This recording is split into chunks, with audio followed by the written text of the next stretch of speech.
నమస్కారం. కిమ్స్ హాస్పిటల్ సికింద్రాబాద్ సుఖీభవకు స్వాగతం. ఈరోజు సుఖీభవలో పిల్లల పాలిట పెను విపత్తులా పరిణమించే మలబద్ధకానికి కారణాలు, చికిత్స, నివారణ మార్గాల గురించిన ప్రత్యేక కథనాన్ని మీకు అందిస్తున్నాం.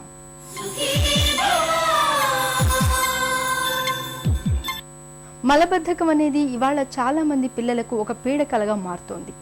చాలా మంది పిల్లల్లో రోజుల తరబడి మల విసర్జన ఊసే ఉండడం లేదు. విసర్జన కోసం బాత్రూంలో గంటల తరబడి కూర్చోవాల్సి రావడం, బలంగా ముక్కుతూ మూలుగుతూ పని కానివ్వడం, ఇదంతా పిల్లలకు బాధాకరమైన ప్రక్రియగా మారుతోంది. ఒక్క మాటలో చెప్పాలంటే మలబద్ధకం అనేది నేడు పిల్లల పాలిట పెను విపత్తుగా మారింది. తల్లిపాలకు బదులుగా పోతపాలు పట్టడం, నాగరికత పేరుతో రెడీమేడ్ జంక్ ఫుడ్ ని పిల్లలకు అలవాటు చేయడం, టాయిలెట్ శిక్షణ సరిగా లేకపోవడం, ఇవన్నీ పిల్లల్లో మలబద్ధకానికి కారణాలేనంటారు డాక్టర్లు.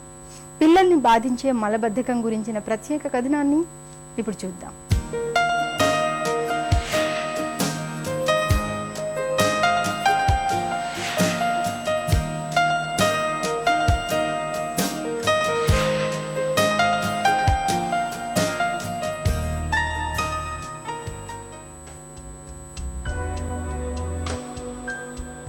సర్వరోగ నివారిణి ఏదంటే పెన్సిలిన్ అని మనలో చాలా మంది ఇట్టే చెప్పేస్తారు.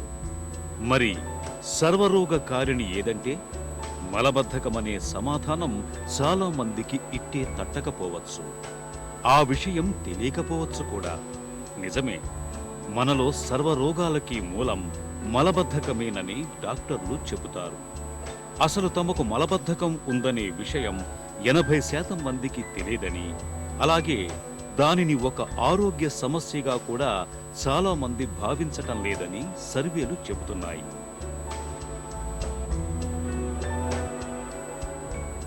ఇటీవలి కాలంలో ఆహారపు అలవాట్లు పూర్తిగా మారిపోవటం, శారీరక శ్రమ కనుమరుగైపోవటం, జీవనశైలి పూర్తిగా గజిబిజిగా మారిపోవటం వల్ల మలబద్ధకం అన్నది అత్యంత సర్వసాధారణ సమస్యగా పరిణమిస్తోంది. ఈ సమస్య పిల్లల్లో కూడా తీవ్రంగా కనిపించటం ఆందోళన కలిగించే విషయం. పిల్లల్లో ఎప్పుడైనా సరే గట్టిగా రాయి మాదిరిగా పోవడానికి కష్టంగా 2-3 రోజులకు ఒకసారి వెళ్తూ ఉంటే దాన్ని మలబద్ధకం అంటాం మనం. పిల్లల్లో కూడా మలబద్ధకం అనేది ఉంటుంది, సర్వసాధారణం. పుట్టిన పిల్లల్లో, చంటి పిల్లల్లో కూడా ఉండే అవకాశం ఉంది. పెద్ద పిల్లలు అయితే జంక్ ఫుడ్కి అలవాటు పడ్డారు. ప్రతి జంక్ ఫుడ్లో నానా పీచు పదార్థం ఏమి ఉండదు. అంతా షుగర్, స్టార్చ్, కొవ్వు పదార్థాలే ఎక్కువ ఉంటాయి. నానా పీచు పదార్థం ఉండదు. దాంట్లో కూరగాయలు ఉండవు, పండ్లు ఉండవు జంక్ ఫుడ్లో. కనుక వాళ్ళు ఆధునీకరణ యుగంలో పాశ్చాత్య దేశ ధోరణిలో వాళ్ళేం తింటే మేము అదే తింటామనే ధోరణిలో ఆ తిండికి అలవాటు పడి మలబద్ధకం తెచ్చుకుంటున్నారు. ఎందుకు అంటే అమెరికా అటువంటి ఆధునిక దేశాల్లో మలబద్ధకం అనేది సర్వసాధారణం. ప్రతి ఒక్కరు 4 రోజులకు, 5 రోజులకు, 7 రోజులకు ఒకసారి వెళ్తారు అక్కడ. ఎందుకంటే తినేది మైదా పిండితో చేసిన bread jam, bread butter, bread omelette, bread chicken, ఇది వాళ్ళ తిండి. అటువంటప్పుడు దాంట్లో పీచు పదార్థం అనేది లేదు. కనుక ప్రతి ఒక్కరూ 5 నుంచి 7 రోజులకు ఒక్కసారి దొడిపోతారు. కాన్స్టిపేషన్ అనేది సర్వసాధారణం. అందుకోసమే కాన్స్టిపేషన్తో బాధపడతారు. కనుక ముఖ్యమైన జబ్బు వాళ్ళకు వచ్చేది ఏంటంటే కాలన్ క్యాన్సర్, పెద్ద పేగు క్యాన్సర్తో ఎక్కువ మంది ప్రపంచంలో బాధపడుతున్నారంటే ఆధునిక దేశాలనే పెద్ద పేగు క్యాన్సర్తో బాధపడుతున్నారు.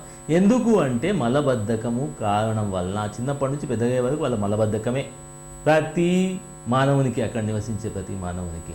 కనుక వాళ్ళను చూసి మనం నేర్చుకొని మనం కూడా మలబద్ధకాన్ని అలవాటు చేసుకుంటున్నాం. అలా కాకుండా మన బ్యాలెన్స్డ్ డైట్ తీసుకుంటే, దాంట్లో పీచు పదార్థం ఉండేటట్టు చూసుకుంటే, నీళ్లు ఎక్కువగా తాగితే, సమయమిచ్చి కూర్చుంటే మలబద్ధకం అనేది ఉండదు. చందమామ రావే, జాబిల్లి రావే, కొండెక్కి రావే, గోగు పూలు తేవే అంటూ పిల్లలకు గోరుముద్దలు తినిపించే రోజులు ఇప్పుడు దాదాపు లేవనే చెప్పాలి. నిజమే, ఇంట్లో చేసుకునే ఆహార పదార్థాలను పిల్లలకు గోరుముద్దలుగా కలిపి తినిపించే రోజులకు క్రమంగా కాలం చెల్లిపోతోంది. ఇప్పుడంతా రెడీమేడ్ ఫుడ్. పిల్లలకు చాక్లెట్లు, స్వీట్లు, ఐస్ క్రీంలు, పిజ్జాలు, బర్గర్లు, పఫ్లు, చిప్స్ ఇలా అంతా రెడీమేడ్ ఆహారాల్ని మనం అందిస్తున్నాం. పేగుల్ని శుభ్రం చేసే ఫైబర్ ఏమాత్రం లేని ఇలాంటి జంక్ ఫుడ్ తినటం వల్ల పిల్లల్లో విరేచనం కావటం అన్నది ఇబ్బందికర వ్యవహారంగా మారుతోంది. దీనికి తోడు పిల్లలను అస్తమానం చదువులు, ర్యాంకుల వెంట పరుగులు పెట్టిస్తూ శారీరక శ్రమకు దూరం చేస్తున్నాం.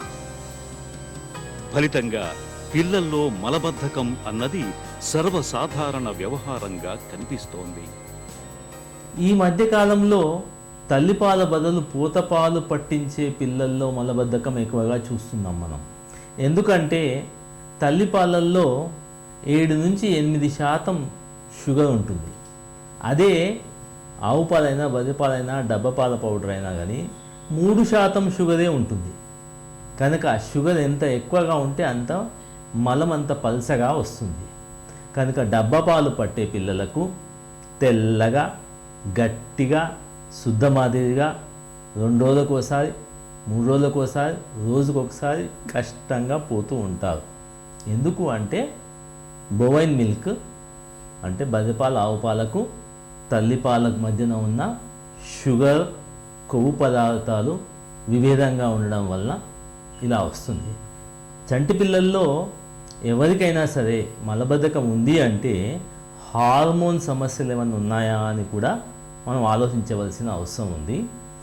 హైపోథైరాయిడిజం, థైరాయిడ్ తక్కువ పనిచేయడం వల్ల మలబద్ధకం ఉంటుంది. మలబద్ధకం ఉంది అనగానే హైపోథైరాయిడిజంను గుర్తుపట్టే లక్షణం లేదు ఒకటి అని చెప్పి పరీక్షలు చేయించి గుర్తుపట్టడం వల్ల థైరాక్సిన్ ఇస్తే వాళ్ళ సంపూర్ణ ఆరోగ్యాన్ని పెంపొందించుకోవచ్చు. అలానే దొడ్డిద్వారి సమస్యలు కూడా కొంతమంది పుట్టుకతో యానల్ స్టెనోసిస్ కానీ, మలద్వారం పుట్టుకతో మార్పులు ఉండడం వల్ల, చిన్నగా ఉండడం వల్ల మోషన్ సరిగా రాక కష్టపడి మలబద్ధకం వచ్చే అవకాశం ఉంటుంది. ఇవే కాకుండా పరీక్షలు చేసిన తర్వాత, మామూలు పరీక్షలు చేసిన తర్వాత కూడా మలబద్ధకం ఉంది అంటే కంజెనిటల్ మెగాకోలన్, పుట్టుకతో పెద్ద పేగు కండరాలకు నరాలు సరిగ్గా అందకపోవడం వల్ల, అవి సరిగ్గా పనిచేయకపోవడం వల్ల పెద్ద పేగు కదలికలో మార్పు ఉంటుంది. కనుక మలం సరిగా రాదు, రోజులు అలానే ఉండిపోతుంది. దీన్ని ఆపరేషన్ ద్వారానే సరి చేస్తూ ఉంటారు. మీకు తెలుసా, తల్లిపాలు తాగే పిల్లలతో పోలిస్తే పోతపాలు తాగే పిల్లల్లో మలబద్ధకం ఎక్కువగా కనిపిస్తుంది. తల్లిపాలతో సుఖ విరేచనం అయితే పోతపాలు పిల్లలకు మలబద్ధకాన్ని తెచ్చిపెడుతుంటాయి. పిల్లల్లో మలబద్ధకం గురించిన పూర్తి వివరాల్ని ఓ చిన్న విరామం తర్వాత చూద్దాం. కిమ్స్ హాస్పిటల్ సికింద్రాబాద్ సుఖీ భవ.